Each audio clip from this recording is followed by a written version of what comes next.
सभी यूट्यूब दर्शकों को मेरा प्यार भरा नमस्कार। कैसे हैं आप सभी? तो आज इस वीडियो में हम कुछ डिफरेंट करने वाले हैं। मेरा एक छोटा भाई मेरे पास आया हुआ है, मोहित। तो इसके 2-3 क्वेश्चंस हैं जिसको मैं चाहता हूं कि मेरे सभी व्यूवर्स देखें। तो बेसिकली हम स्टार्ट करेंगे जिम से रिलेटेड ही क्वेश्चन, जो कि सभी लोगों के बीच में होता है कि हमें कार्डियो किस टाइम करना चाहिए। बहुत सारे यूथ आपने देखे होंगे कि वो इस कन्फ्यूजन में रहते हैं कि उनको अपना लीन मसल मास चाहिए, अपनी बॉडी को लीन करना है, बट उनको फैट भी साथ के साथ रिड्यूस करना है। तो उनके लिए कौन सा बेस्ट टाइम होता है कार्डियो करने का? तो स्टार्ट करते हैं पहले क्वेश्चन के साथ। मोहित का जो पहला सवाल है। मेरा पहला क्वेश्चन ये है भैया, जैसे हम अपने वर्कआउट को दो चीज़ों में डिवाइड कर देते हैं। एक जैसे हम सुबह अपना मसल के लिए करते हैं और शाम को हम कार्डियो करते हैं, तो वो सही है? उससे हमारे मसल लॉस का कोई डर है इसमें? बहुत सारे लोग अगर जिनको फ़ैट लॉस भी करना है, तो पहली बात तो ये कि शाम को कार्डियो अवॉइड करें ज़्यादा से ज़्यादा। उससे क्या होता है कि शाम तक हम अपनी 3 से 4 मील ले चुके होते हैं। तो अगर तब तक हमारी बॉडी में इनफ ग्लूकोजन, जो आगे जाके ग्लाइकोजन में कन्वर्ट हो जाता है, तो प्रॉपर बॉडी में स्टोर हो जाता है। तो उसमें ये क्या होता है कि अगर आप उस टाइम कार्डियो करते हो तो वो डिज़ायर आप गोल प्राप्त नहीं कर पाते। एक तो आपका वेट कहीं ना कहीं अप होता है, शाम तक आपकी डाइट्स पूरी होती है, कैलोरी आपने पूरी ले रखी है, और उसके बाद फिर आप कार्डियो करने जा रहे हो। तो मुझे नहीं लगता वो प्रॉपर वे है। अगर आपके पास इनफ टाइम है, सुबह आप एम्प्टी स्टमक आइए और तब कार्डियो कीजिए। अगर आपकी बॉडी पे फैट परसेंटेज ज़्यादा है, अगर बॉडी पे फैट परसेंटेज कम है और मसल भी है साथ में, तो फिर आप अगर वर्कआउट किसी भी टाइम आ रहे हो, जैसे लाइक सुबह आपने वर्कआउट किया है, तो पहले कोशिश ये कीजिए कि पहले आप स्ट्रेंथ ट्रेनिंग करें वेट के साथ। फिर जब आपका वेट की एक्सरसाइज कंप्लीट हो जाए, फिर आप कार्डियो पे जाए। इसका फ़ायदा ये है, एक तो जब आप एक्सरसाइज करने आओगे तो उस टाइम पे आपकी बॉडी में ग्लाइकोजन होगा। ठीक है, आपने ग्लाइकोजन से अपनी बॉडी को एनर्जी दिलाई और आपने काम किया। जब आपका ग्लाइकोजन कम हो गया, ग्लूकोज का लेवल या शुगर का लेवल डाउन हो गया, तब आपकी बॉडी क्या करेगी, फैट को अपने सोर्स के रूप में कन्वर्ट करके एनर्जी सोर्स बनाएगी, और उससे आपके फैट मेटाबोलाइज होना स्टार्ट हो जाएगा। अब आप करोगे कार्डियो, तो कार्डियो में क्या होता है कि ज़्यादा से ज़्यादा ऑक्सीजन डिलीवर होता है। आपका हार्ट ज़्यादा से ज़्यादा ऑक्सीजन पंप करके पूरे ऑर्गन्स में भेजता है, और ऑक्सीजन के साथ हमारा ब्लड होता है। ठीक है, तो ब्लड हमेशा कैरी करता है न्यूट्रिशन वैल्यूज़, प्रोटीन, कार्ब्स वगैरह वगैरह, जो भी न्यूट्रिशन चीज़ें होती हैं वो ब्लड कैरी करता है। तो एक तो सर्कुलेशन अच्छा होगा। दूसरा, जब आपके पास ग्लाइकोजन नहीं है तो बॉडी यूज़ कर रही है फैट को, तो अब आपका साथ के साथ फैट मेटाबोलाइज होना स्टार्ट हो गया। तो इससे आपका डबल बेनिफिट हो गया। एक तो आपने स्ट्रेंथ ट्रेनिंग की, तो आपने शुगर जो रात को खाई है या पूरे दिन में खाई है, तो उसको भी यूटिलाइज कर लिया, एंड आपने फैट को भी यूटिलाइज कर लिया एज ए फ्यूल। जब आप इस प्रोसेस के साथ काम करोगे विद इन मंथ में, तो आपको दिखेगा कि आप और ज़्यादा टोन होते जा रहे हो, आपका मसल जो है और लीन होता जा रहा है, और आपका फैट भी धीरे धीरे रिड्यूस हो रहा है। भैया मेरा नेक्स्ट क्वेश्चन ये था कि आपके हिसाब से हमें सुबह प्री वर्कआउट मील में क्या लेना चाहिए जो हमारे लिए, मतलब वर्कआउट और कार्डियो दोनों के लिए बहुत बेनिफिशियल हो? तो सुबह प्री वर्कआउट मील, अब यहाँ पे 2 क्वेश्चंस आते हैं, 2 कंडीशंस आती है कि आप किस कैटेगरी में स्टे करते हैं। एक तो ये कि आप बहुत ज़्यादा फैटी पर्सन है, ठीक है, आपने कभी वर्कआउट नहीं किया, आप बहुत ज़्यादा फैटी पर्सन है, आपकी लाइफ स्टाइल सेडेंट्री, आप खाते पीते सोते हो। और दूसरी कैटेगरी ये है कि आप एक्टिव हो, आपकी बॉडी पे कम फैट है, ठीक है, लेकिन आपके पास इनफ टाइम नहीं है। आप लाइक सुबह के बाद ऑफिस चले जाते हो, फिर शाम को टाइम नहीं मिलता। तो सबसे पहले बात करते हैं जो बहुत ज़्यादा फैटी है। जो बहुत ज़्यादा ही फैटी है, जिसकी बॉडी पे फैट ज़्यादा है और मसल कम है, तो हमें कुछ टाइम तक उस बंदे को एम्प्टी स्टमक कार्डियो कराना है, ताकि उसकी फैट जो है वो जल्दी से डाउन होना स्टार्ट हो जाए।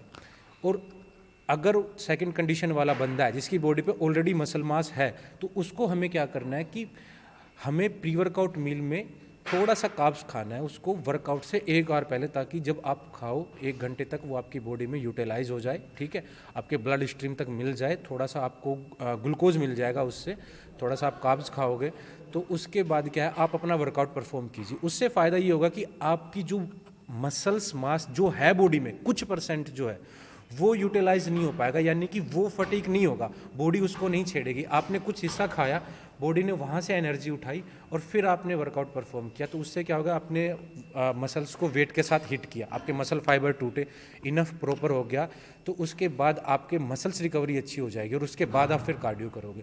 लेकिन यही कंडीशन करें कि अगर आपने एम्प्टी स्टमक किया तो उस टाइम पे क्या है कि आपकी बॉडी में आपने लास्ट मील ली होगी रात को 8 या 9 10 बजे के आसपास, उसके बाद ग्लूकोज आपने खाया नहीं होगा, ठीक है, ग्लाइकोजन लेवल ऑलरेडी डाउन होगा बॉडी का, आते के साथ आपने काम पे लगा दिया और कार्डियो की एक्सरसाइज स्टार्ट कर दी, उसमें क्या ऑक्सीजन की सप्लाई ज़्यादा होगी बॉडी को, तो आपका जो सोर्स होगा वो कहाँ से होगा, फैट से होगा, तो वहाँ पे फैट मेटाबॉलाइज होनी स्टार्ट हो जाएगी।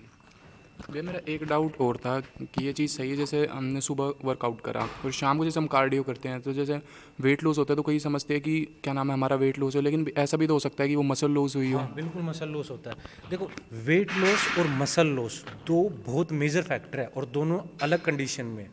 कोई भी, मैं ये मानता हूँ कि मोहित, कोई भी बंदा आपके पीछे वेट मशीन लेके नहीं घूमेगा कि भाई आपका वेट कितना है। जो ओवरऑल आपका दिखेगा उस हिसाब से लोग जज करते हैं कि ये लीन है या बल्की है या फिर ये फैटी है, ठीक है। आपने इवनिंग को कार्डियो किया, आप ये सोच रहे हो कि मैं वेट लॉस के लिए कार्डियो कर रहा हूँ या मैं फैट लॉस के लिए कार्डियो कर रहा हूँ, तो सबसे बेहतर ये है कि या तो अगर आप इवनिंग को ही टाइम मिल रहा है तो आप मॉर्निंग ना करें, आप इवनिंग को वर्कआउट करें, उसके बाद कार्डियो करें। क्योंकि अगर आप इवनिंग को, आपने सुबह वेट ट्रेनिंग कर ली और फिर आप शाम को वापस से आए, तब तक आप 3-4 जैसे बताया मैंने मील ले चुके हो, ठीक है। अब आप मेरे को ये बताओ कि आपकी बॉडी का ग्लाइकोजन लेवल तो ऑलरेडी हाई है, अगर आपने काम भी किया तो आपकी बॉडी फैट को नहीं छेड़ रही, उस यूटिलाइज जो आपने पूरे दिन से लोड किया है ना उसको खा रही है। तो आपने, चलो ठीक है, आपने एक्सरसाइज की, आपने पूरे दिन में जो ग्लूकोज स्टोर किया, ग्लाइकोजन में कन्वर्ट हुआ, जो भी खाया आपने उसको ख़त्म किया है। आपका ये हिस्सा है फैट वाला, ये तो सेफ की सेफ है। आप ऐसे करते रहो, खाते रहो और उसी को यूज़ करते रहो, खाते रहो उसी को यूज़ करते रहो, तो आपका जो ये पोर्शन है फैट का ये कभी नहीं जाएगा, बल्कि आपके मसल श्रिंकेज हो जाएगा, आपका मसल लूज दिखेगा, आप टोन नहीं हो पाओगे। थैंक यू भैया, मेरे यही डाउट थे जिन्हें सॉल्व करने में भैया ने मेरी बहुत हेल्प की। थैंक यू भैया।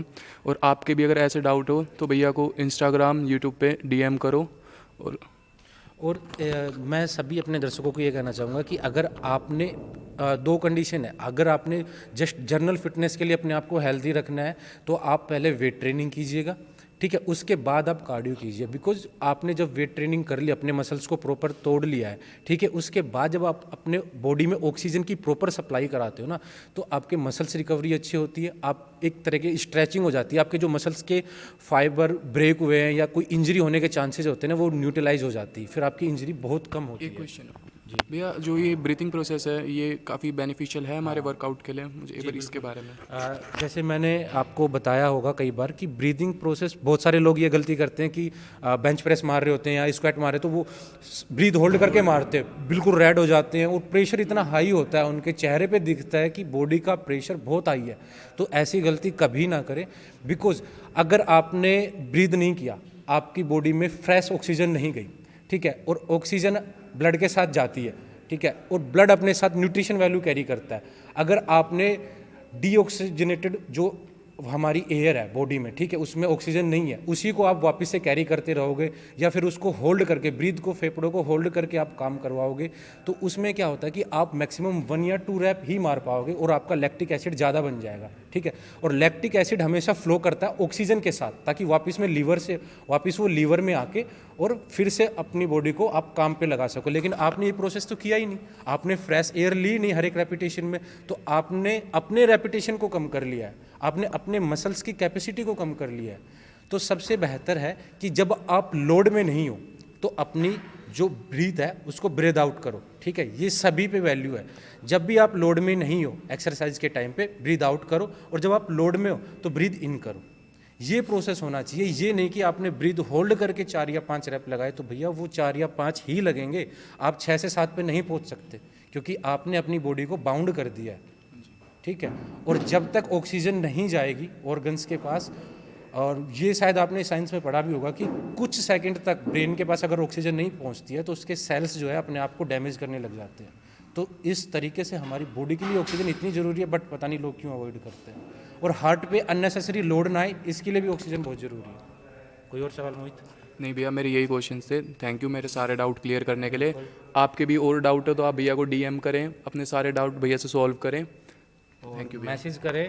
अगर किसी को पर्सनल ट्रेनिंग चाहिए तो भी बताएं, और वीडियो कैसी लगी ये कमेंट करके ज़रूर बताएं। शेयर कीजिए अपने फ्रेंड्स के साथ, क्योंकि साइंस के साथ चलने में आपकी बॉडी बहुत जल्दी रिएक्ट करती है। और ये जो टेक्निक है पुराने टाइम वाली, उनको छोड़ दीजिए। गूगल सबके पास है, बुक्स सबके पास है, अपने आप को अपडेट कीजिएगा। साइंस आज की तारीख में बहुत आगे जा रही है। तो मेरी सभी से ये रिक्वेस्ट है, चाहे आप मेरी वीडियो देखें ना देखें या कहीं से भी अपना वर्कआउट डिज़ाइन करवा रहे हैं, उस चीज़ पे सोचिएगा कि ये कैसे होता है और क्यों होता है। हर एक सिस्टम का एक प्रोसेस होता है, उसी तरीके से हमारी बॉडी का भी एक प्रोसेस है। तो ध्यान रखिएगा, हेल्दी रहिएगा। Thank you.